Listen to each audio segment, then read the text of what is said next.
Some of the spontaneous standing ovation that greeted the two Democrats when the debate tonight came back from its first commercial. There was a second standing ovation, of course, at the end of the debate. Speaking of standing ovations and ends, let's end our portion here with final thoughts on all of this from Pat Buchanan and Rachel Maddow. Pat, you get to go first.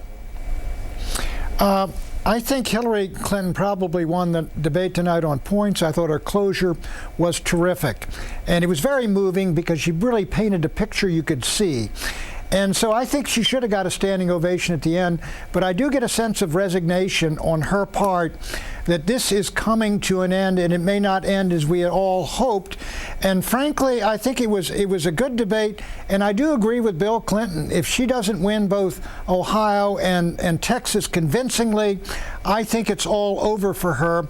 And I think that she prefers now really to go out well rather than to go out scratching, if that's the way the end's going to come. So it was a good debate, and I think Barack's best moments, he has a marvelous sense of humor and an ability to laugh at himself and kid and have you laughing with him, which I think is really an asset that's going to help him very much in the general. Yeah, it's dry and it's quick, and then he gets out. It's the old mot juste as opposed to the bon mot. Rachel Maddow, your final thought. I'm glad you played the clip of one of the many standing ovations there, Keith. I think the big story again is how much the crowd loved both candidates, and they booed the most negative moments of the night, and they cheered the solidarity moments. I mean, Democrats still love these candidates and are feeling enthusiastic about them, and you see it in the turnout numbers in these primaries and caucuses. Hawaii went from 4,000 turnout at their caucuses 4 years ago to 37,000 this year.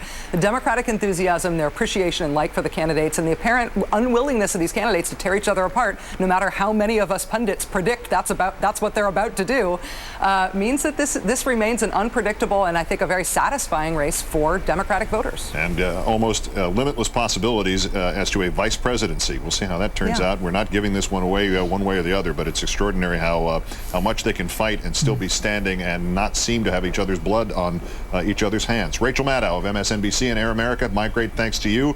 Pat Buchanan of MSNBC, always a great thanks to you as well, sir.